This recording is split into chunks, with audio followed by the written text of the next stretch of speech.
معزز سامعین، السلام علیکم ورحمۃ اللہ وبرکاتہ۔ یہ دارالسلام اسٹوڈیو لاہور پاکستان ہے۔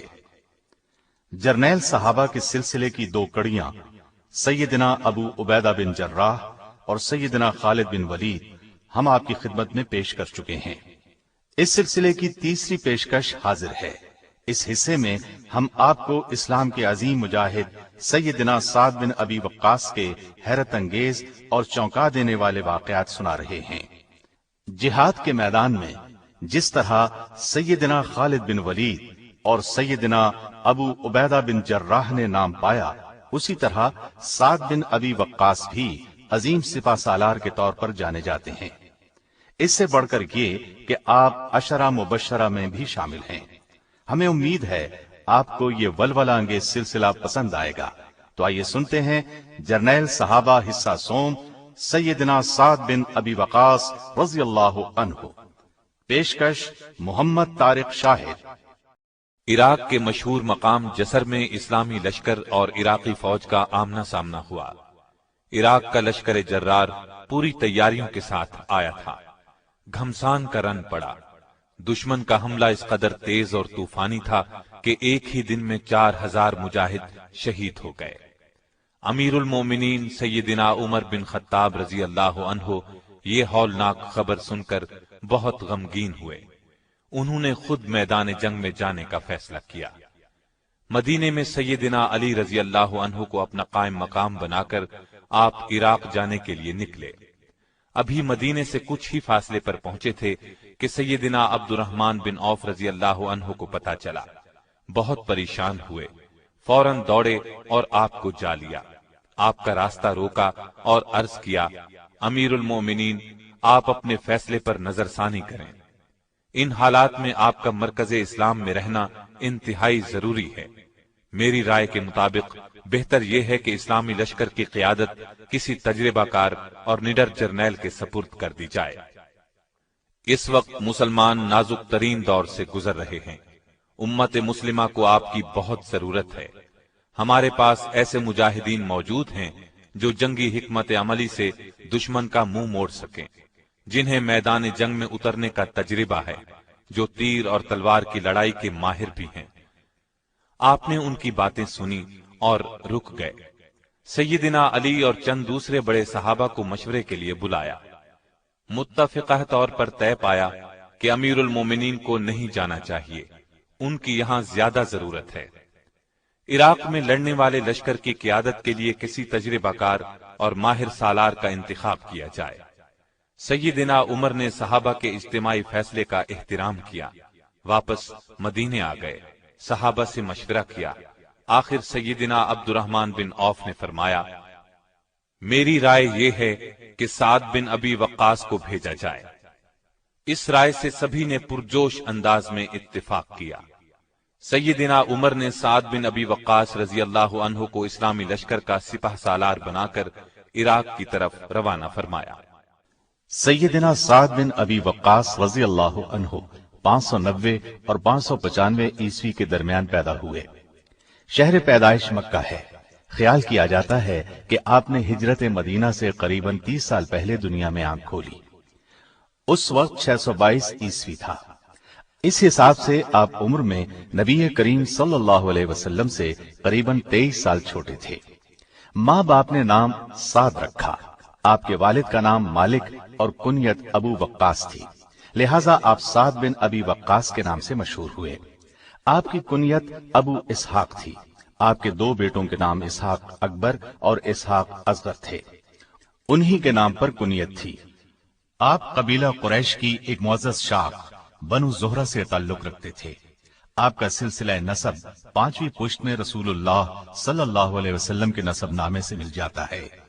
آپ کے والد ابو وقاص مالک نے اسلام کا زمانہ نہیں پایا۔ والدہ کا نام حمنہ تھا۔ ان کا تعلق قریش کی شاخ بنو امیہ سے تھا۔ رسول اکرم صلی اللہ علیہ وسلم سیدنا سعد کے پھوپھی زاد بھائی تھے۔ آپ کے والد چونکہ بی بی آمنہ کے چچا زاد بھائی بھی تھے، اس لیے آپ کے ماموں تھے، اور اس طرح آپ نبی کریم صلی اللہ علیہ وسلم کے ماموں زاد بھائی تھے۔ جوانی کی عمر کو پہنچنے تک آپ نے مختلف ہتھیاروں کا استعمال سیکھ لیا تھا۔ تیر بنانے کے فن میں تو آپ نے بہت مہارت حاصل کر لی تھی۔ 16-17 برس کی عمر میں ان کا شمار مکے کے بہادر، نیک اور سمجھدار نوجوانوں میں ہونے لگا تھا۔ اعلان نبوت کے پہلے 7 دنوں میں سے کسی دن آپ نے اسلام قبول کر لیا تھا۔ کہا جاتا ہے کہ جو ہی آپ کو اسلام کی دعوت دی گئی آپ نے قبول کر لی۔ اس طرح آپ السابقون الاولون میں شمار ہوئے، یعنی سب سے پہلے ایمان لانے والوں میں سے تھے، اور ان سب سے اللہ تعالیٰ کا وعدہ جنت کا ہے۔ نبی کریم صلی اللہ علیہ وسلم نے جن 10 صحابہ رضی اللہ عنہم کا نام لے کر جنتی ہونے کی بشارت دی، آپ بھی ان میں سے ایک ہیں۔ جب آپ ایمان لائے تو عمر 17 یا 19 سال تھی۔ آپ کی والدہ کو آپ کے ایمان لانے کے بارے میں علم ہوا تو وہ سخت ناراض ہوئی۔ انہیں اپنے باپ دادا کے مذہب سے بہت پیار تھا، چنانچہ انہوں نے ان سے کہا، جب تک یہ نیا دین نہیں چھوڑو گے میں نہ کچھ کھاؤں گی، نہ پیوں گی اور نہ کوئی بات کروں گی۔ آپ کو اپنی والدہ سے بہت پیار تھا۔ ماں کو پریشان دیکھنا آپ کے لیے بہت بڑا امتحان تھا، لیکن وہ اس امتحان میں پورے اترے۔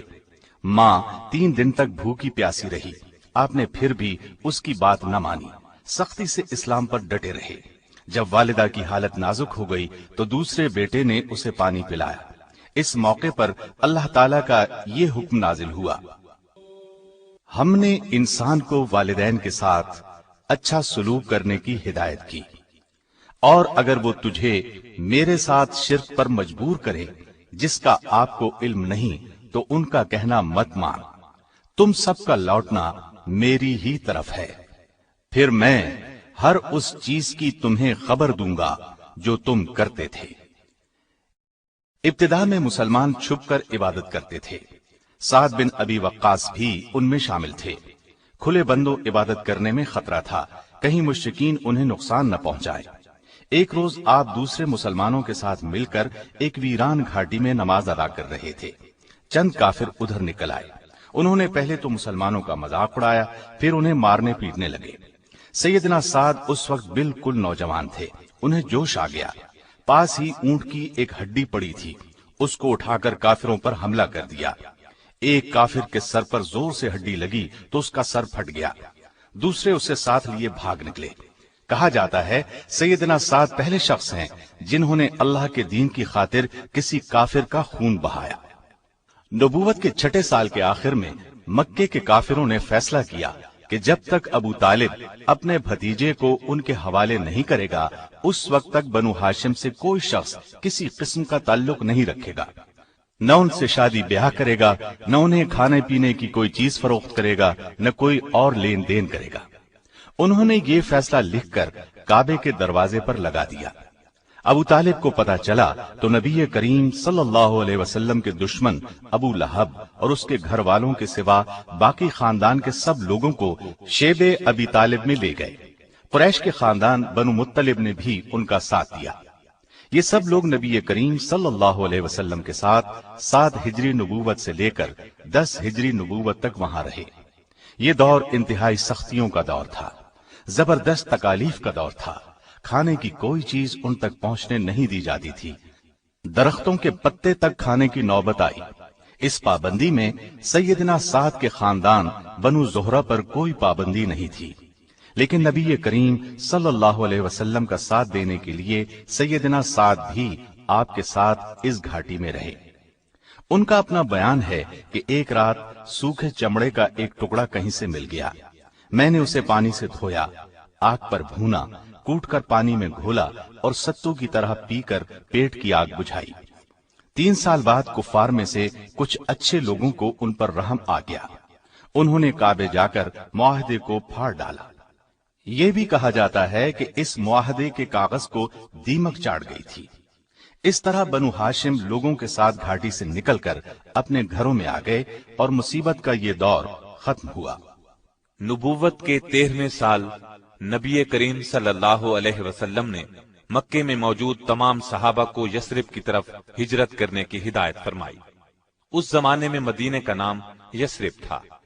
اس سے پہلے نبوت کے 5ویں اور 6 سال صحابہ کی ایک بڑی تعداد نبی صلی اللہ علیہ وسلم کی ہدایت پر حبش کی طرف ہجرت کر گئی تھی، لیکن سعد بن ابی وقاص اور کچھ دوسرے مسلمانوں نے آپ کے ساتھ ہی رہنا پسند کیا تھا۔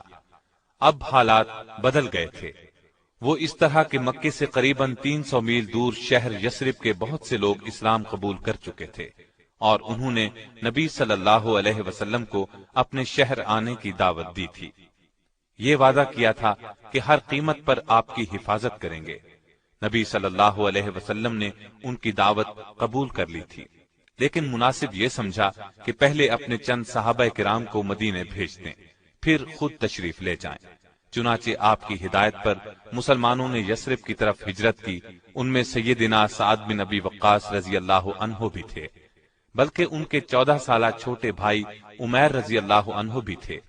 یہ بھی اسلام قبول کر چکے تھے۔ تھوڑے ہی عرصے بعد نبی صلی اللہ علیہ وسلم بھی مکے سے ہجرت کر کے یثرب تشریف لے آئے۔ اس طرح یہ پرانا شہر یثرب سے مدینہ النبی بن گیا۔ بعد میں صرف مدینہ کہلایا جانے لگا۔ مدینے میں مسلمان اگرچہ کفار کے ظلم و ستم سے محفوظ ہو گئے تھے، لیکن کوئی نہ کوئی صحابی آپ کی قیام گاہ کے پہرے پر ضرور موجود رہتے تھے۔ سیدنا سعد کو بھی آپ کی قیام گاہ پر پہرا دینے کی عزت نصیب ہوئی۔ ام المومنین سیدہ عائشہ رضی اللہ عنہا فرماتی ہیں کہ ایک رات نبی صلی اللہ علیہ وسلم کی نیند اچاٹ ہو گئی۔ نبی صلی اللہ علیہ وسلم نے فرمایا، کاش آج کوئی نیک آدمی پہرے پر ہوتا۔ اتنے میں ہم نے ہتھیاروں کی جھنکار سنی۔ رسول اللہ صلی اللہ علیہ وسلم نے فرمایا، کون ہے؟ جواب ملا، سعد ہوں۔ آپ نے فرمایا، کس لیے آئے ہو؟ عرض کیا، دل میں خیال گزرا کوئی دشمن آپ کو نقصان پہنچانے کی کوشش نہ کرے، سو پہرا دینے کے لیے چلا آیا۔ نبی صلی اللہ علیہ وسلم نے انہیں دعا دی اور سو گئے۔ غزوہ بدر سے پہلے جو چھوٹی چھوٹی مہمات پیش آئیں، ان تمام مہمات میں سعد بن ابی وقاص شریک رہے۔ ہجرت کے دوسرے سال رمضان میں بدر کی لڑائی ہوئی۔ ہجرت کے بعد مسلمانوں اور کافروں میں یہ پہلی بڑی اور اہم لڑائی تھی۔ قریباً 1000 کافر مکے سے مسلمانوں کے خلاف لڑنے کے لیے آئے تھے۔ ان کافروں میں قریش کے بڑے بڑے بہادر شامل تھے۔ ان کے پاس ہر طرح کا ساز و سامان تھا، جبکہ مسلمان صرف 313 تھے اور بے سر و سامان تھے، لیکن یہ اللہ کے سپاہی تھے۔ سر و سامان کی انہیں کوئی پرواہ نہیں تھی، انہیں تو بس اللہ کے راستے میں جان دینے کی آرزو تھی کہ اللہ ان کے اگلے پچھلے گناہ معاف کر دے۔ اسی لیے ان بدری مجاہدین کا مرتبہ دوسرے تمام صحابہ سے بلند ہے۔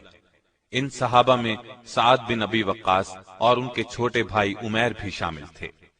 جس وقت لڑائی پورے زوروں پر تھی، سیدنا سعد کا مقابلہ قریش کے ایک نامی بہادر سعید بن عاص سے ہو گیا۔ آپ نے سعید بن عاص پر ایسا کاری وار کیا کہ وہ فوراً ہلاک ہو گیا۔ آپ نے اس کی تلوار پر قبضہ کر لیا۔ تلوار کو لے کر نبی صلی اللہ علیہ وسلم کی خدمت میں حاضر ہوئے۔ اس وقت تک غنیمت کے مال کے بارے میں کوئی حکم نہیں ہوا تھا، چنانچہ آپ نے فرمایا، یہ تلوار جہاں سے اٹھائی ہے وہیں رکھ دو۔ سعد بن ابی وقاص نے فوراً حکم کی تعمیل کی، تلوار وہیں رکھ دی، لیکن تلوار واپس رکھنے سے وہ غمگین ہو گئے۔ اللہ کی رحمت جوش میں آئی، جلد ہی سورہ انفال نازل ہوئی۔ اس میں یہ حکم بھی تھا کہ جو مال تم نے لڑائی میں حاصل کیا ہے وہ بالکل حلال ہے۔ اس پر آپ صلی اللہ علیہ وسلم نے سعد کو بلایا اور فرمایا، جاؤ اور اپنی تلوار اٹھا لو۔ اس لڑائی میں سیدنا سعد نے کسی دوسرے کی مدد کے بغیر 2 کافروں کو قیدی بھی بنایا تھا۔ اللہ کی مدد اور مجاہدین کی بہادری کی بدولت کافروں کو بری طرح شکست ہوئی۔ ان کے 70 آدمی لڑائی میں مارے گئے۔ ان میں بڑے بڑے سردار ابو جہل، عاص بن ہشام، عتبہ بن ربیعہ، شیبہ بن ربیعہ، امیہ بن خلف وغیرہ شامل تھے۔ ان کے علاوہ 70 کافروں کو قیدی بنا لیا گیا، باقی لوگ بھاگ کر واپس چلے گئے۔ بدر کی لڑائی میں مسلمانوں کے صرف 14 مجاہد شہید ہوئے، ان میں سعد کے چھوٹے بھائی عمیر بھی شامل ہیں۔ خود سیدنا سعد کا بیان ہے کہ لڑائی شروع ہونے سے پہلے میں نے عمیر کو دیکھا، ادھر ادھر چھپتا پھر رہا تھا۔ پوچھا، کیا بات ہے، اس طرح چھپتے کیوں پھر رہے ہو؟ کہنے لگے، بھائی جان، میری عمر کم ہے، ڈرتا ہوں کہیں رسول اللہ صلی اللہ علیہ وسلم لڑائی میں حصہ لینے سے روک نہ دیں، جبکہ میری دلی تمنا ہے کہ میں اللہ کی راہ میں لڑوں، شاید اللہ مجھے شہادت کا رتبہ عطا فرما دے۔ پھر وہی ہوا جس کا ڈر تھا۔ مقابلے کے وقت رسول اللہ صلی اللہ علیہ وسلم نے انہیں دیکھا اور واپس جانے کا حکم دیا۔ عمیر رونے لگے۔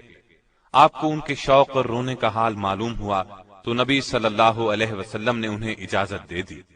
سیدنا سعد فرماتے ہیں، اب صورتحال یہ بنی کہ عمیر کا قد چھوٹا تھا اور تلوار بڑی، پھر بھی بڑی بہادری سے لڑے اور آخرکار کافروں کے مشہور پہلوان عمرو بن عبد ود کے ہاتھوں شہادت پائی۔ اس طرح ان کی دلی تمنا پوری ہو گئی۔ آپ کو ان سے بہت محبت تھی، ان کے شہید ہونے پر بہت غمگین ہوئے، لیکن انا للہ و انا الیہ راجعون پڑھ کر خاموش ہو گئے۔ احد کی لڑائی میں کافر 3000 تھے، جبکہ نبی کریم صلی اللہ علیہ وسلم کے ساتھی 700 تھے۔ ان میں سیدنا سعد بھی تھے۔ اس لڑائی سے ایک دن پہلے سیدنا سعد رسول اللہ صلی اللہ علیہ وسلم کے ایک اور پیارے صحابی عبداللہ بن جہش رضی اللہ عنہ کے ساتھ بیٹھے تھے۔ یکا یک آپ نے ہاتھ اٹھائے اور یہ دعا کی، اے اللہ، کل جب لڑائی شروع ہو تو جو شخص میرے مقابلے میں آئے وہ بڑا تنومند اور دلاور ہو اور میں تیرے راستے میں اسے قتل کروں۔ ان کی اس دعا پر عبداللہ بن جہش نے آمین کہی، پھر خود ہاتھ اٹھا کر یہ دعا مانگی، اے اللہ، میرے مقابلے پر ایسا دشمن آئے جو بڑا طاقتور اور بہادر ہو، میں تیری راہ میں اس سے لڑوں یہاں تک کہ وہ مجھے قتل کر دے، میرے ناک، کان اور ہونٹ کاٹ لے۔ جب میں تجھ سے ملوں اور تو مجھ سے پوچھے تیرے ناک، کان اور ہونٹ کیوں کاٹے گئے تو میں عرض کروں، اے اللہ، تیرے لیے کاٹے گئے۔ دوسرے دن احد کے میدان میں جب لڑائی شروع ہوئی تو یہ دونوں بہت بے جگری سے لڑے، جس طرف بھی نکلے دشمنوں کی صفیں الٹ دیں۔ یکا یک سیدنا سعد کی نظر کافروں کے ایک نامی جنگجو پر پڑی، اس کا نام طلحہ بن ابی طلحہ تھا۔ انہوں نے تاک کر اس کے گلے میں تیر مارا، اس کی زبان کتے کی طرح باہر نکل آئی، تڑپ تڑپ کر مر گیا۔ یوں سیدنا سعد کی دعا قبول ہوئی۔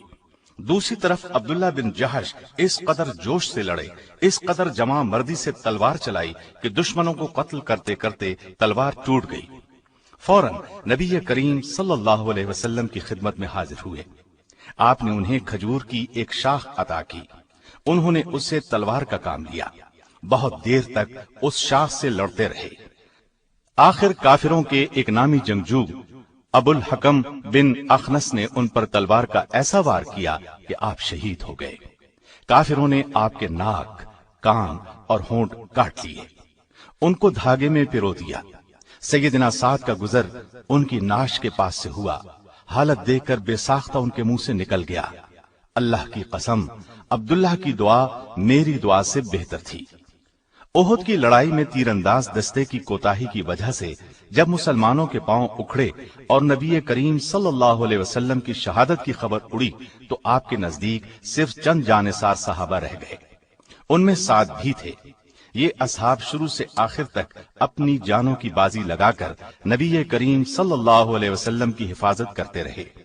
دشمن کے جو آدمی آپ کی طرف بڑھتے یہ جانثار انہیں بھگا دیتے۔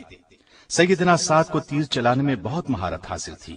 آپ نبی کریم صلی اللہ علیہ وسلم کے سامنے کھڑے ہو گئے اور تیر چلانے لگے۔ آپ صلی اللہ علیہ وسلم اپنے ترکش میں سے تیر نکال نکال کر انہیں دیتے جاتے تھے اور فرماتے جا رہے تھے، اے سعد، تیر چلا، میرے ماں باپ تجھ پر قربان ہوں۔ سیدنا علی رضی اللہ عنہ فرماتے ہیں، میں نے سعد کے سوا کسی اور کے حق میں ایسے الفاظ رسول اللہ صلی اللہ علیہ وسلم کی زبان مبارک سے نہیں سنے۔ کہا جاتا ہے احد کی لڑائی میں سعد نے 1000 تیر چلائے۔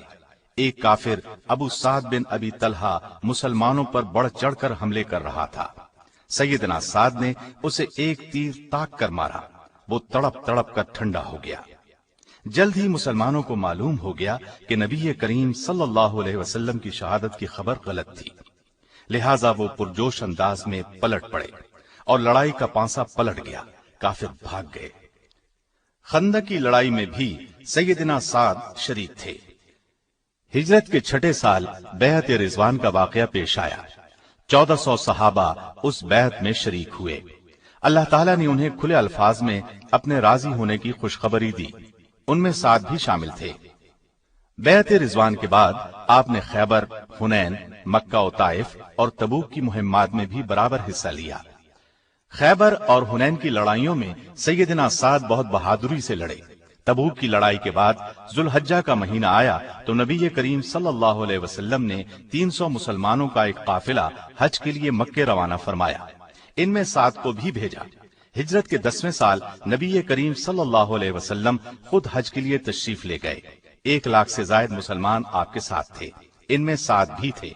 مکہ پہنچ کر آپ بیمار ہو گئے۔ نبی کریم صلی اللہ علیہ وسلم کو ان کی بیماری کی خبر ہوئی تو عیادت کے لیے تشریف لائے۔ اس موقع پر سیدنا سعد نے رو کر کہا، اے اللہ کے رسول، میں مکے میں مر رہا ہوں، حالانکہ میں اللہ کی راہ میں اس جگہ کو ہمیشہ کے لیے چھوڑ چکا ہوں۔ نبی کریم صلی اللہ علیہ وسلم نے اپنا ہاتھ ان کی پیشانی پر رکھا، پھر ان کے چہرے اور پیٹ پر پھیرا، اس کے بعد دعا فرمائی، اے اللہ سعد کو شفا دے اور اس کی ہجرت کو پورا فرما۔ آپ جلد ہی صحت یاب ہو گئے۔ اس کے بعد آپ فرمایا کرتے تھے کہ رسول اللہ صلی اللہ علیہ وسلم کے ہاتھ مبارک کی ٹھنڈک میں آج تک اپنے جگر میں محسوس کرتا ہوں۔ حجۃ الوداع کے بعد سیدنا سعد رسول اللہ صلی اللہ علیہ وسلم کے ساتھ واپس مدینے آ گئے۔ قریباً 3 ماہ گزرے تھے کہ نبی کریم صلی اللہ علیہ وسلم اس دنیا سے رخصت ہو کر اپنے اللہ کے پاس چلے گئے۔ دوسرے صحابہ کی طرح یہ صدمہ آپ کے لیے بھی زندگی کا سب سے بڑا صدمہ تھا۔ نبی کریم صلی اللہ علیہ وسلم کے بعد ابو بکر رضی اللہ عنہ خلیفہ بنے۔ آپ سیدنا سعد کے مرتبے سے اچھی طرح واقف تھے، چنانچہ آپ نے انہیں نجد میں آباد مشہور قبیلے حوازن کا عامل مقرر کر دیا۔ آپ جب تک وہاں رہے اپنے فرائض نہایت عمدہ طریقے سے انجام دیتے رہے۔ ایران اور روم اس زمانے میں عرب کی 2 پڑوسی سلطنتیں تھیں، دونوں بڑی اور طاقتور تھی۔ بنو شیبان عرب اور ایران کی سرحدوں کے قریب آباد تھے۔ ایران کی حکومت انہیں اپنے ماتحت خیال کرتی تھی، ان پر آئے دن ظلم ڈھاتی تھی۔ سیدنا مثنی بن حارثہ رضی اللہ عنہ نے اپنے قبیلے بنو شیبان اور کچھ دوسرے عرب قبیلوں کو ساتھ ملا کر ظالم ایرانیوں کے خلاف جہاد شروع کر دیا۔ وہ کسی نہ کسی ایرانی علاقے پر چھاپا مار کر واپس آ جاتے۔ ان کی خواہش تھی کہ ایران پر باقاعدہ حملہ کیا جائے، لیکن اسلامی حکومت کی مدد کے بغیر ایران جیسی طاقتور سلطنت پر حملہ ممکن نہیں تھا۔ چنانچہ جب سیدنا ابو بکر رضی اللہ عنہ اندرونی بغاوتوں پر قابو پا چکے تو مثنی نے ان کی خدمت میں پہنچ کر مدد کی درخواست کی۔ ابو بکر نے ان سے وعدہ کیا کہ بہت جلد مدد بھیجیں گے۔ اس طرح مثنی خوش خوش واپس چلے گئے۔ ان کے جانے کے بعد ابو بکر رضی اللہ عنہ نے خالد بن ولید رضی اللہ عنہ کو حکم بھیجا کہ اپنا لشکر لے کر فوراً عراق روانہ ہو جائیں اور مثنی کے ساتھ مل کر ایران کے ظالم مجوسیوں کے خلاف جہاد کریں۔ سیدنا خالد بن ولید اس وقت باغیوں کو شکست دے کر یمامہ میں مقیم تھے۔ ابو بکر کا حکم ملتے ہی خالد بن ولید 2000 مجاہدین کے ساتھ عراق کی طرف روانہ ہو گئے۔ راستے میں اور مجاہدین بھی ان کے لشکر میں شامل ہونے لگے۔ اس طرح ان کے لشکر کی تعداد 10,000 تک پہنچ گئی۔ عراق کی سرحد پر پہنچے تو سیدنا مثنی بھی 8,000 مجاہدین کے ساتھ ان سے آ ملے۔ اب اسلامی لشکر طوفان کی طرح عراق میں داخل ہوا۔ ایرانیوں نے جگہ جگہ مسلمانوں کا مقابلہ کیا، لیکن مسلمان انہیں شکست پر شکست دیتے آگے بڑھتے چلے گئے، یہاں تک کہ ہیرا کا مشہور شہر فتح ہو گیا۔ اس کے بعد کچھ اور شہر فتح کر کے سیدنا خالد آگے بڑھنے کا ارادہ کر رہے تھے کہ ابو بکر نے خالد بن ولید کو اپنی نصف فوج کے ساتھ عراق سے شام پہنچنے کا حکم دیا۔ وہاں مسلمانوں کو رومیوں کے ایک بڑے لشکر کا سامنا تھا۔ سیدنا خالد کے شام جانے کے بعد ایرانیوں نے آپس میں تمام جھگڑے ختم کر دیے اور سب نے مل کر شہر براز کو اپنا بادشاہ چن لیا۔ شہر براز ایک بڑا لشکر مسنہ رضی اللہ عنہ کے لشکر کے مقابلے میں لے آیا۔ اس لشکر کو بھی سیدنا مسنہ نے شکست دی۔ اس کے بعد 3 بادشاہ باری باری ایران کے تخت پر بیٹھے، لیکن ان میں سے کوئی بھی حکومت نہ چلا سکا۔ آخر ایرانیوں نے ایک شہزادی پوران دخت کو شاہی تخت پر بٹھا کر اپنی ملکہ بنا لیا۔ پوران دخت نے ایران کے ایک مشہور پہلوان رستم کو اپنا وزیر اعظم اور سپہ سالار بنایا۔ رستم نے مسلمانوں کو عراق سے نکالنے کے لیے زبردست جنگی تیاریاں کی اور ایرانیوں میں ایک نیا جوش بھر دیا۔ سیدنا مسنہ نے جب یہ دیکھا کہ ایرانیوں کے مقابلے میں ان کی فوج بہت تھوڑی ہے اور سامان بھی حد درجے کم ہے، تو وہ مدد کے لیے چند مجاہدین کے ساتھ مدینے کی طرف روانہ ہو گئے۔ جس دن یہ مدینے پہنچے اس وقت ابو بکر رضی اللہ عنہ شدید بیمار تھے اور سیدنا عمر رضی اللہ عنہ کے بارے میں وصیت فرما چکے تھے کہ ان کے بعد وہ خلیفہ ہوں گے۔ انہوں نے مسنہ رضی اللہ عنہ کے آنے کی خبر سن کر اپنے پاس بلایا، عراق کے تمام حالات سنے، پھر سیدنا عمر کو بلایا، انہیں ان الفاظ میں وصیت کی: اے عمر، میرا دم دن کو نکلے تو رات کو، اور رات کو نکلے تو صبح ہونے سے پہلے مسلمانوں کو مسنہ کی مدد کے لیے تیار کرنا۔ پھر اپنے کفن وغیرہ کے بارے میں کچھ وصیت کی، اور آخر 22 جمادی الاخر 13 ہجری کو وفات پا گئے۔ انا للہ و انا الیہ راجعون۔ حضرت ابو بکر صدیق رضی اللہ عنہ کے بعد سیدنا عمر رضی اللہ عنہ نے سب سے پہلا کام یہ کیا کہ مسلمانوں کو جمع کیا، انہیں عراق کے حالات بتائے۔ مسلمان جہاد کے لیے تیار ہو گئے تو آپ نے مسنہ کو واپس بھیج دیا اور انہیں ہدایت کی کہ وہ اپنا لشکر ہیرا سے پیچھے ہٹا کر عرب کی سرحد کے قریب لے آئیں اور امدادی لشکر کے پہنچنے کا انتظار کریں۔ پھر آپ نے عراق کے لیے ایک لشکر تیار فرمایا۔ ابو عبیدہ کو اس لشکر کا سپہ سالار بنا کر عراق جانے کا حکم دیا۔ ابو عبیدہ صحابی نہیں تھے، لیکن بہت دلیر اور نڈر تھے۔ یہ مدینے سے کوچ کر کے بہت جلد مسنہ سے جا ملے۔ ادھر ایران کے وزیر اعظم رستم نے 2 بڑے لشکر مسلمانوں کے مقابلے کے لیے روانہ کیے۔ ابو عبیدہ نے ان دونوں کو نمارق اور کسکر کی لڑائیوں میں شکست دی۔ پھر آگے بڑھ کر باکیشیا کے مقام پر ایک ایرانی جرنیل جالینوس کو شکست دی اور شہر پر قبضہ کر لیا۔ رستم کو ان شکستوں کی خبر ملی تو اس نے ایک تجربہ کار جرنیل بہمن کو ایک لشکر جرار اور 20 جنگی ہاتھیوں کے ساتھ روانہ کیا۔ اس لڑائی میں ہاتھیوں نے تباہی مچا دی۔ ابو عبیدہ، ان کے ایک بھائی اور بہت سے دوسرے مسلمان ہاتھیوں کا مقابلہ کرتے ہوئے شہید ہو گئے۔ ایسے میں دریا کا پل ٹوٹ گیا اور بہت سے مسلمان دریا میں ڈوب گئے۔ مسنہ نے اس مشکل وقت میں بہت دلیری دکھائی اور اپنی باقی ماندہ فوج نرغے سے نکال لائے۔ اس لڑائی میں 9000 فوج میں سے 6000 شہید ہو گئے۔ یہ لڑائی جسر یعنی پل کی لڑائی کے نام سے مشہور ہے۔ سیدنا عمر کو جسر کی لڑائی میں مسلمانوں کی شکست کی خبر ملی تو انہیں بہت دکھ ہوا۔ انہوں نے ایک اور لشکر تیار کیا۔ آپ نے اس لشکر کو عبداللہ بن جریر بجلی کی ماتحتی میں مسنہ کی مدد کے لیے عراق روانہ کیا۔ ایرانیوں کی طرف سے ایک مشہور جرنیل مہران 1 لاکھ سے زائد فوج اور 20 جنگی ہاتھیوں کے ساتھ مسلمانوں کی طرف بڑھا۔ دریائے فرات کے کنارے بوویب کے مقام پر دونوں فوجوں کا مقابلہ ہوا۔ گھمسان کی لڑائی ہوئی۔ مسلمانوں کی تعداد ایرانیوں سے بہت کم تھی، ان کے پاس ہاتھی بھی نہیں تھے، ساز و سامان بھی بہت کم تھا، پھر بھی وہ قدم جما کر اس شان سے لڑے کہ ایرانیوں کا منہ پھیر کر رکھ دیا۔ مسلمانوں کے جوش کا عجیب حال تھا۔ مسنہ اور ان کے بھائی سیدنا مسعود اس طرح لڑ رہے تھے کہ انہیں سر پیر کا کچھ ہوش نہ تھا۔ اچانک مسعود زخمی ہو کر گر پڑے۔ مسنہ نے دیکھا تو للکار کر کہا، مسلمانوں، شریف لوگ اسی طرح جان دیا کرتے ہیں، دیکھنا تمہارے جھنڈے ہرگز نہ جھکنے پائیں۔ جنگ جاری رہی۔ اب تک ایرانیوں کے بڑے بڑے سردار مارے جا چکے تھے، تاہم ان کا سپہ سالار قدم جما کر لڑ رہا تھا۔ قبیلہ تغلب کے ایک مجاہد نے اسے تاڑ لیا، تلوار سونت کر اس پر ٹوٹ پڑا۔ مہران کو مہلک زخم آیا، گھوڑے سے گرا اور وہ مجاہد اچک کر اس کے گھوڑے پر سوار ہو گیا اور بلند آواز سے نعرہ لگایا، میں تغلب کی اولاد ہوں، میں نے ایرانی سپہ سالار کو قتل کر دیا ہے۔ ایرانی فوج کے چھکے چھوٹ گئے۔ سپہ سالار کے مرتے ہی فوج بددل ہو گئی۔ قریباً 1 لاکھ ایرانی مارے گئے۔ ہزاروں دریا میں گر کر ہلاک ہو گئے۔ بویب کے میدان میں سال ہر سال ایرانیوں کی ہڈیوں کے ڈھیر پڑے رہے، ان کو دیکھ کر عبرت ہوتی تھی۔ بویب کی لڑائی جسر کی لڑائی کا بھرپور جواب تھی۔ اس قدر بڑی تعداد میں مارے جانے والے ایرانیوں کے مقابلے میں شہید ہونے والے مسلمانوں کی تعداد صرف 100 تھی۔ بویب کی فتح کے بعد مسلمان عراق عرب میں چاروں طرف پھیل گئے۔ مصنع رضی اللہ عنہ کا خیال تھا کہ بویب کی شکست کے بعد ایرانیوں کی ہمت جواب دے گئی ہے، لیکن ہوا اس کے الٹ۔ اس شکست نے ان میں آگ سی لگا دی۔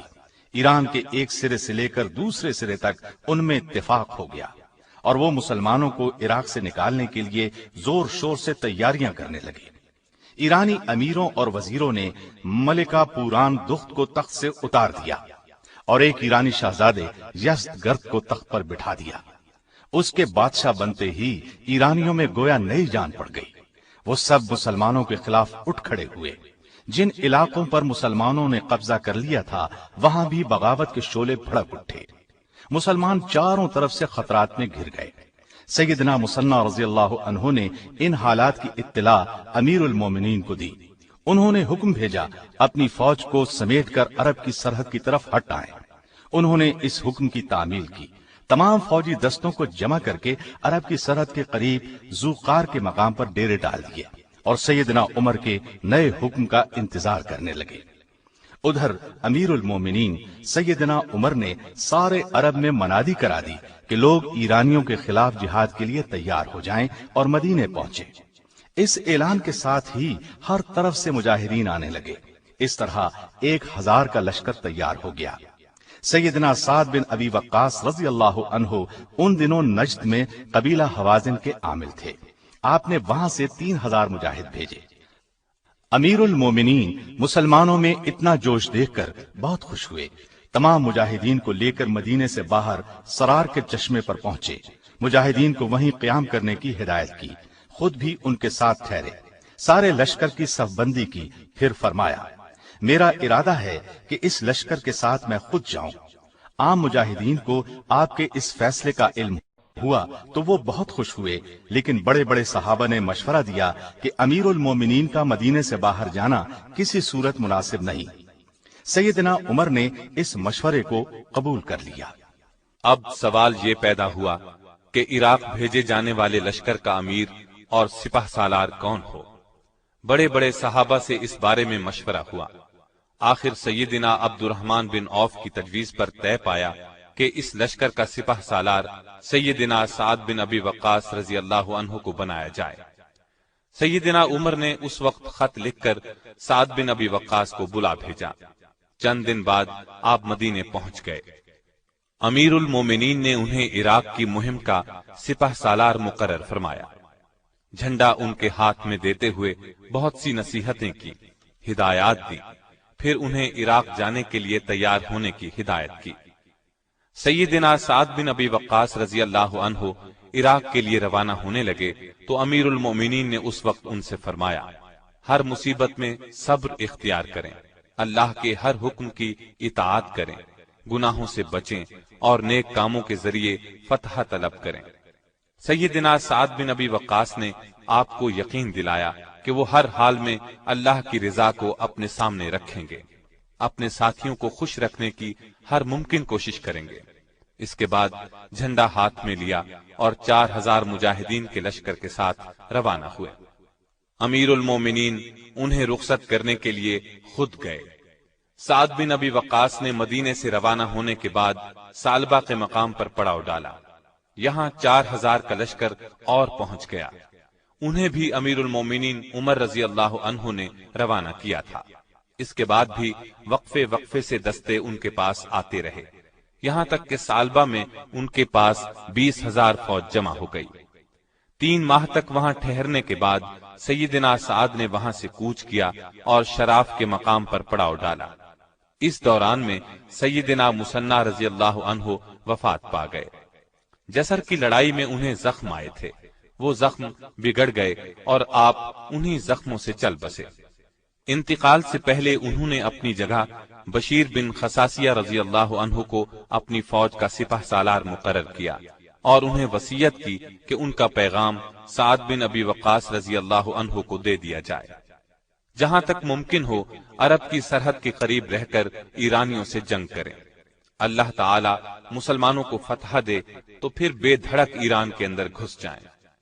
بشیر بن خصاصیہ اپنی فوج کے ساتھ شراف میں سعد سے آ ملے۔ اس فوج کی تعداد 8000 کے قریب تھی۔ انہوں نے سعد کو مثنیٰ کی وفات کی خبر سنائی، انہیں بہت صدمہ ہوا۔ شراف سے آپ نے تمام حالات امیر المومنین کو لکھ بھیجے، مثنیٰ کی وصیت کا ذکر بھی کیا۔ جواب میں سیدنا عمر نے ان کی وصیت کی تائید کی اور سعد کو ہدایت کی کہ شراف سے کوچ کر کے قادسیہ کے مقام پر پڑاؤ ڈالیں۔ یہ ایران کا دروازہ ہے اور نہایت سرسبز و شاداب مقام ہے۔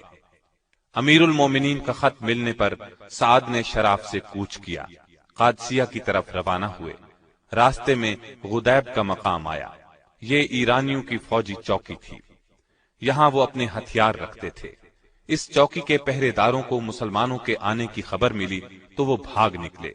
اس طرح غدیب سے مسلمانوں کو کافی ہتھیار ملے۔ چند دن وہاں ٹھہر کر آخر سعد بن ابی وقاص قادسیہ پہنچ گئے۔ آپ نے وہاں پڑاؤ ڈالنے کے بعد ارد گرد کے علاقوں میں فوجی دستے بھیجنے کا کام شروع کیا۔ ان دستوں نے فوج کے لیے غلہ، مویشی اور دوسری ضروریات کی چیزیں مہیا کرنے کا کام کیا۔ جس وقت اسلامی لشکر عراق کی طرف بڑھ رہا تھا، ایران کا بادشاہ یزدگرد مسلمانوں سے مقابلے کی زبردست تیاری کر رہا تھا۔ بہت جلد اس نے ایک بڑا لشکر تیار کر لیا۔ اس لشکر کا سپہ سالار اس نے وزیر اعظم رستم کو مقرر کیا اور اسے حکم دیا کہ وہ تباہ کن حملہ کر کے مسلمانوں کو پیس ڈالے۔ رستم ایران کا نامی گرامی بہادر تھا۔ وہ 60,000 فوج کے ساتھ ایران کے دارالحکومت مدائن سے مسلمانوں کے مقابلے کے لیے روانہ ہوا۔ مدائن سے چل کر یہ لشکر سابات کی فوجی چھاونی پہنچا۔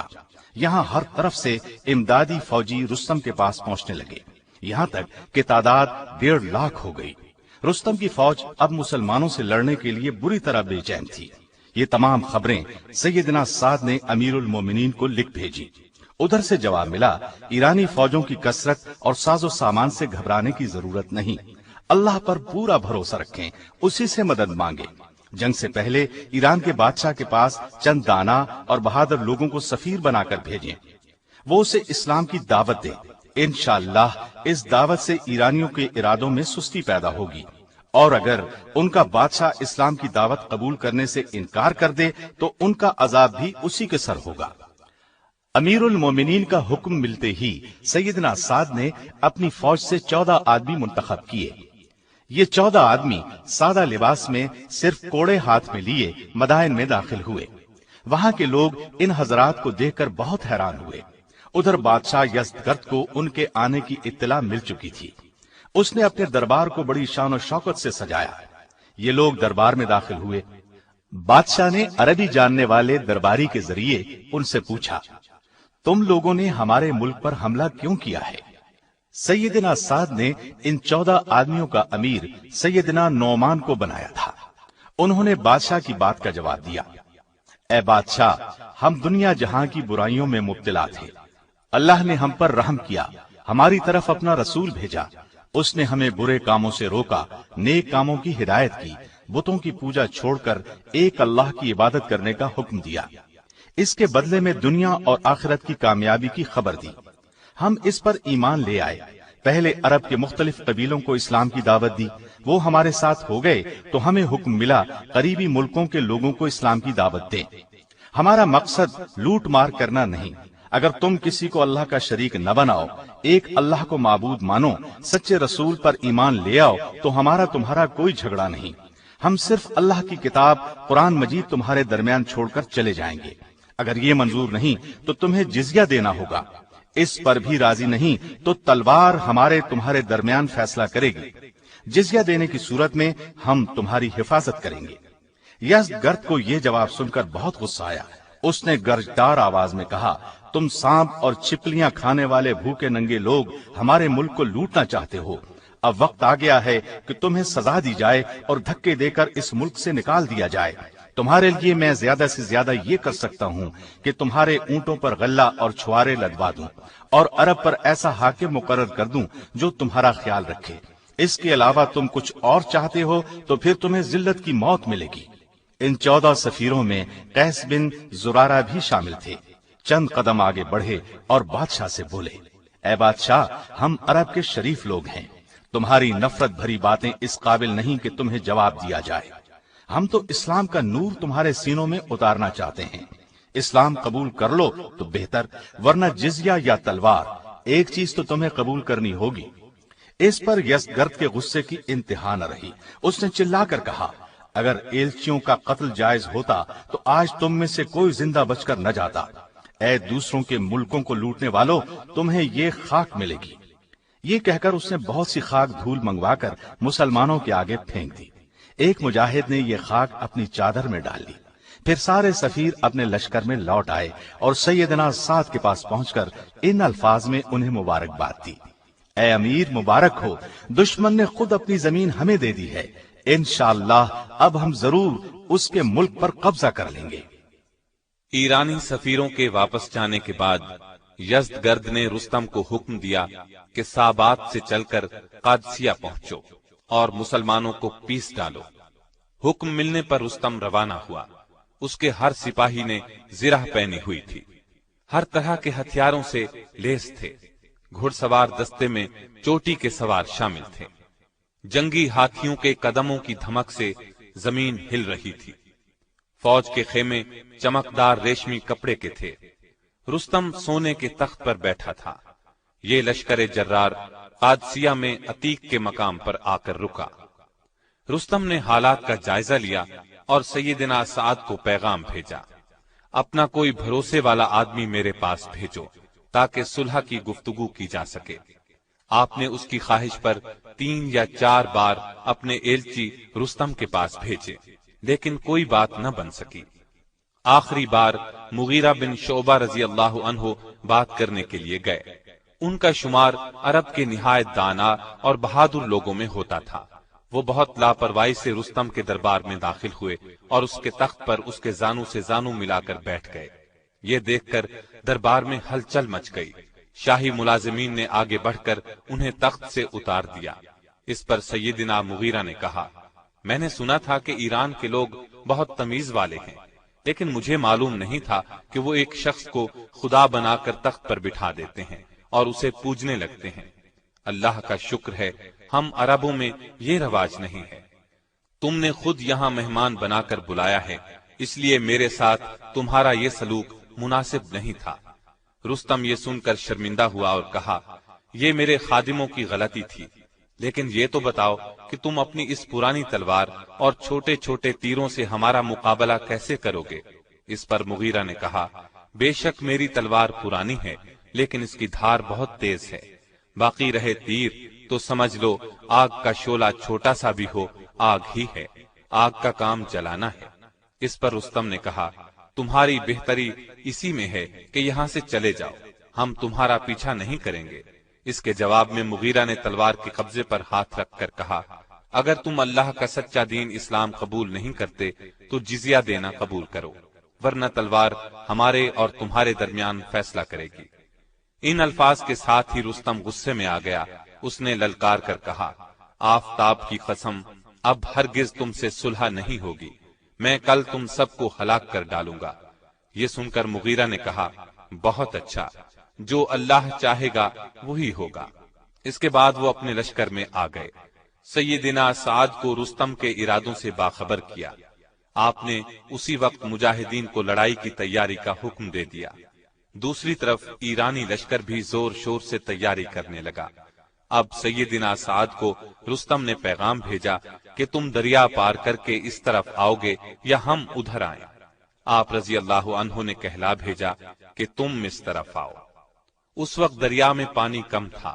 رستم نے اپنی فوج کو حکم دیا کہ اس پر ایک پل بناؤ۔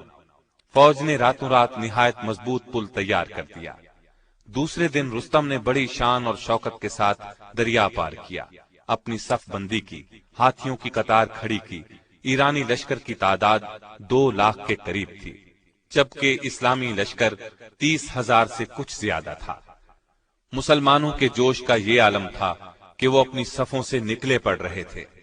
ایسے میں سیدنا سعد بیمار ہو گئے۔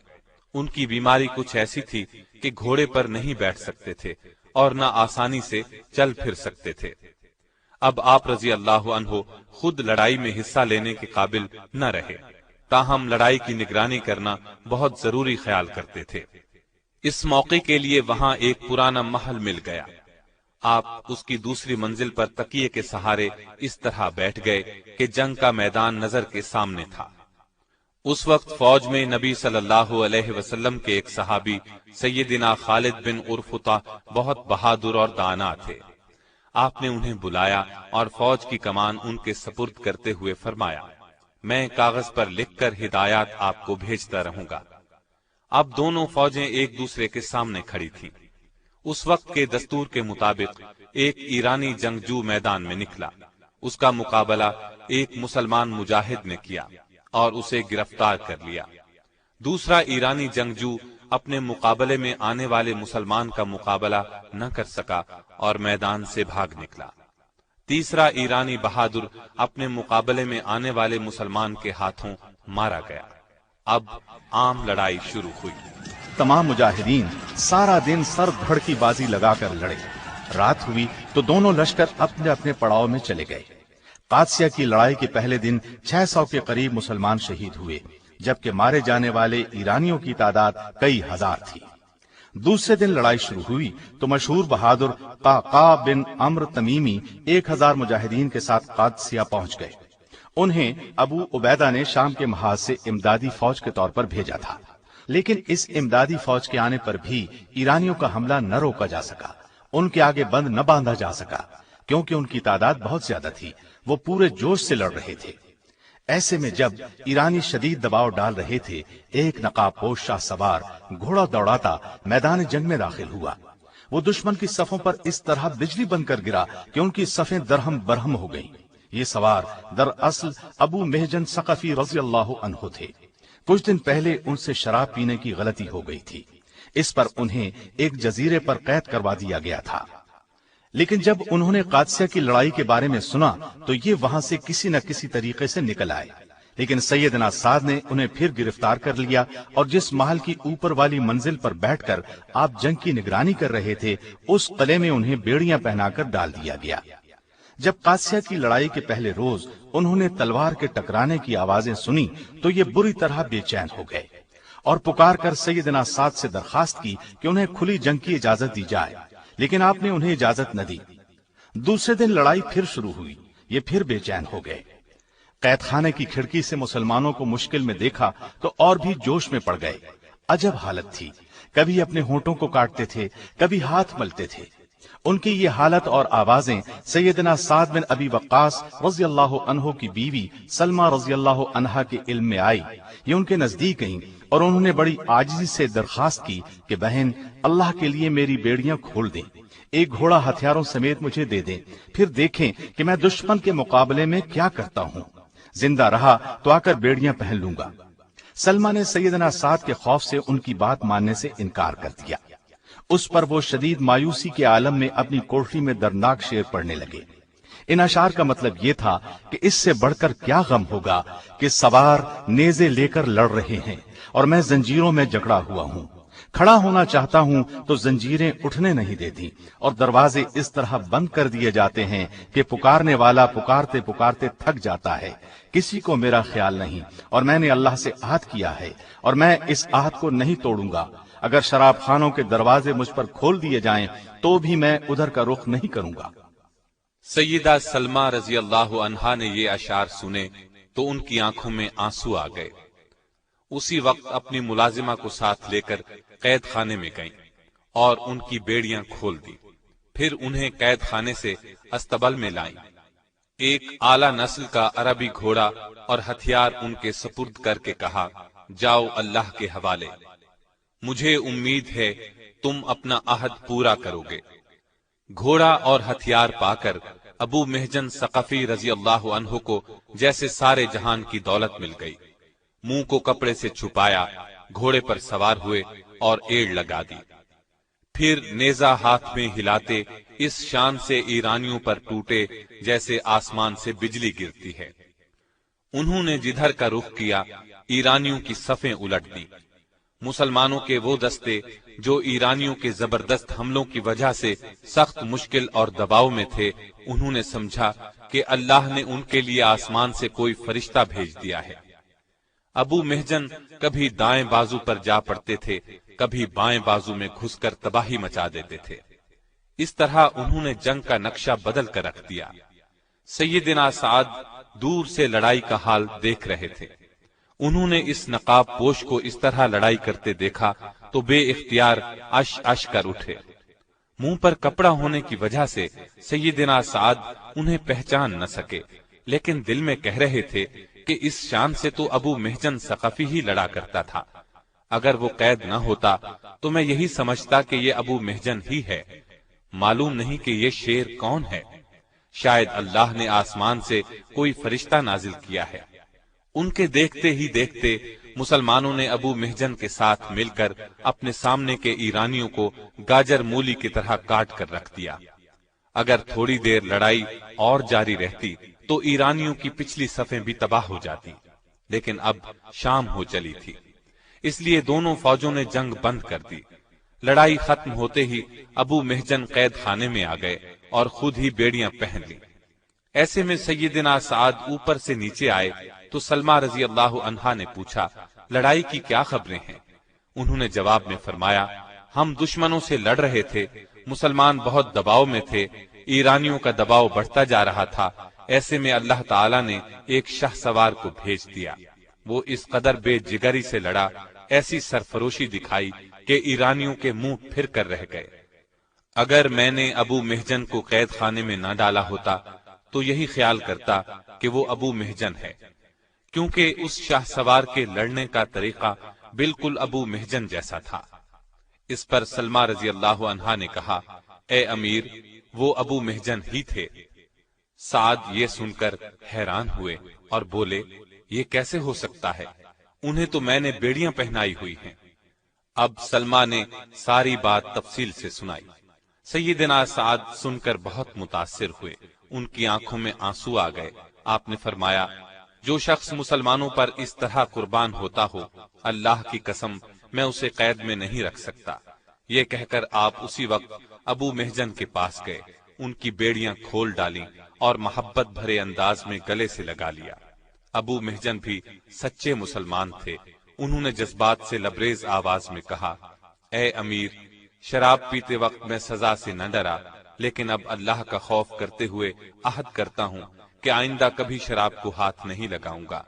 چنانچہ ابو محجن نے اپنا عہد پورا کر دکھایا، پھر زندگی بھر شراب کو ہاتھ نہیں لگایا۔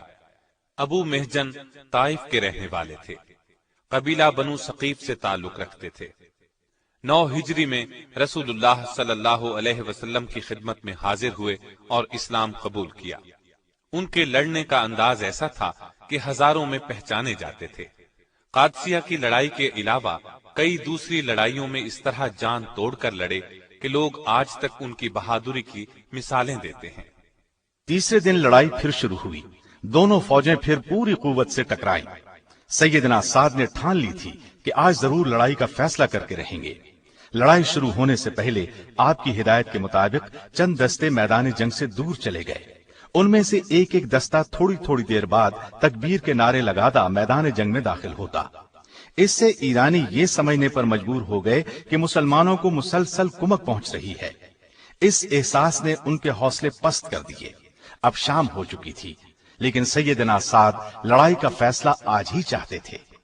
آپ نے خالد بن عرفطہ رضی اللہ عنہ کو حکم بھیجا کہ اپنے لشکر کی صفوں کو نئے سرے سے ترتیب دیں، اور جب میں تکبیر کا تیسرا نعرہ بلند کروں تو دشمن پر پوری طاقت سے ٹوٹ پڑنا۔ سیدنا خالد نے صفوں کو اس طرح ترتیب دیا کہ تیسرا نعرہ لگتے ہی دشمن پر کاری ضرب لگا سکیں۔ جنگی ہاتھیوں کو بھگا دینے کی وجہ سے مجاہدین کے حوصلے بلند ہو چکے تھے۔ وہ دشمن پر بھرپور وار کرنے کے لیے بری طرح بے چین تھے۔ ابھی سعد نے پہلا ہی نعرہ لگایا تھا کہ سیدنا قعقاع اپنے ساتھیوں کے ساتھ دشمن پر ٹوٹ پڑے۔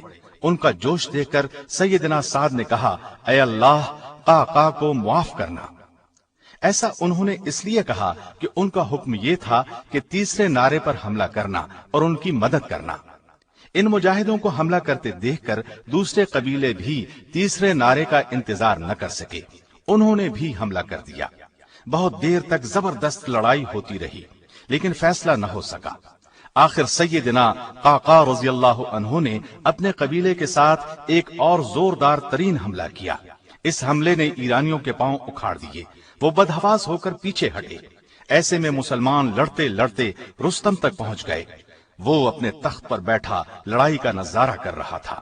مسلمانوں کو اپنی طرف آتے دیکھ کر وہ بھی اٹھ کھڑا ہوا، اپنے دستے کے ساتھ ان پر حملہ آور ہوا، جان توڑ کر لڑا، اور مجاہدین جان کی بازی لگا چکے تھے، لہذا رستم اور اس کے دستے کی کچھ پیش نہ گئی۔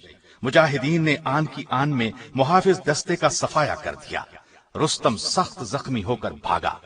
ایک پرجوش مجاہد بلال بن علقمہ نے ان کا پیچھا جان توڑ کر کیا۔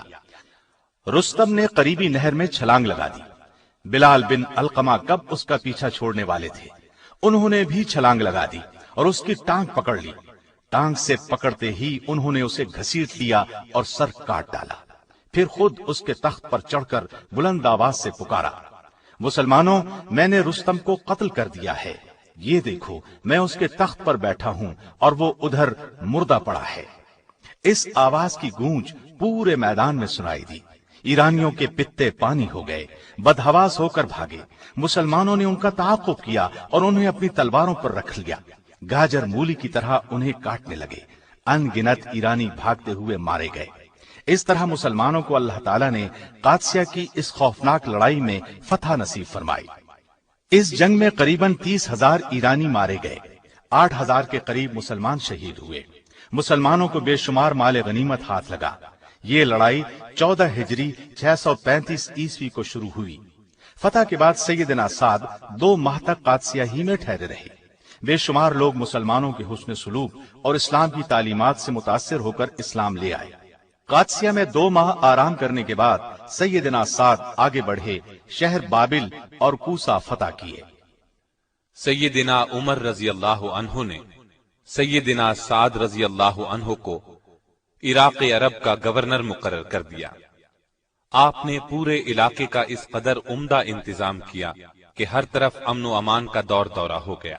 اس طرح انہوں نے ثابت کر دیا کہ وہ ایک بہترین سپہ سالار ہی نہیں، ایک قابل ترین گورنر بھی ہیں۔ آپ نے ایک نیا شہر کوفہ نامی بھی بسایا، وہاں ایک عالی شان مسجد بھی بنوائی۔ کوفہ آباد ہو گیا تو امیر المومنین نے سیدنا سعد کو کوفے کا گورنر مقرر کر دیا۔ یہاں بھی آپ نے بہترین انتظام کیا۔ ایک مدت تک گورنری کا فریضہ انجام دینے کے بعد آپ کو واپس بلا لیا گیا۔ آپ مدینے آ گئے۔ سیدنا عمر پر حملہ ہوا اور آپ کو اپنے بچنے کی امید نہ رہی تو آپ نے جن 6 صحابہ کے نام تجویز فرمائے ان میں سیدنا سعد کا نام بھی تھا، لیکن انہوں نے خود ہی یہ فرما دیا تھا کہ خلافت کے مسئلے میں ان کے نام پر غور نہ کیا جائے۔ سیدنا عمر نے ایک وصیت یہ کی تھی کہ اگر سعد خلیفہ نہ بنے تو ان سے حکومت کے کاروبار میں مدد لی جائے۔ چنانچہ سیدنا عثمان رضی اللہ عنہ نے خلیفہ منتخب ہونے پر آپ کو دوبارہ کوفے کا گورنر مقرر کر دیا۔ 26 ہجری تک آپ گورنر رہے۔ اس کے بعد آپ ملکی سیاست سے الگ ہو گئے اور عقیق کی وادی میں آ گئے۔ عقیق کی وادی میں ان کی اپنی جاگیر تھی۔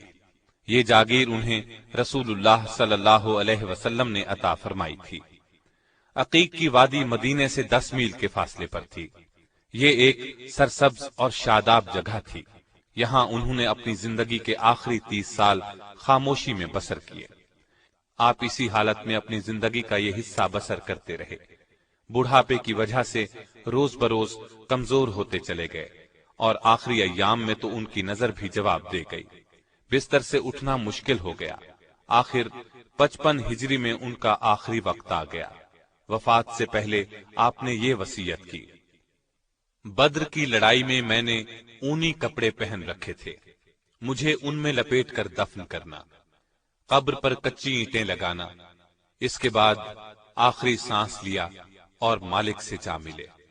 انا للہ و انا الیہ راجعون۔ وفات کے بعد جنازہ مدینہ منورہ لایا گیا۔ لوگ جنازے میں شرکت کے لیے امٹ پڑے، ہر آنکھ آنسو بہا رہی تھی۔ اس وقت سیدہ عائشہ رضی اللہ عنہا اور سیدہ ام سلمہ رضی اللہ عنہا حیات تھی۔ آپ کی وفات کی خبر سن کر رونے لگیں۔ انہوں نے خواہش کی کہ اللہ کے رسول پر جان چھڑکنے والے ساتھی کا جنازہ مسجد نبوی میں لایا جائے۔ بعض لوگوں نے اعتراض کیا کہ مسجد میں جنازہ لانا ٹھیک نہیں۔ تب حضرت عائشہ رضی اللہ عنہا نے فرمایا، رسول اللہ صلی اللہ علیہ وسلم نے اپنے ایک ساتھی سہیل بن بیضاء کی نماز جنازہ مسجد میں پڑھی تھی، اس پر جنازہ لایا گیا۔ سیدہ عائشہ اور سیدہ ام سلمہ نے اپنے حجرے میں نماز جنازہ ادا فرمائی۔ یہ حجرے مسجد کے ساتھ ہی بنے ہوئے تھے۔ آپ کا قد چھوٹا، سر بڑا، جسم گٹھا ہوا تھا۔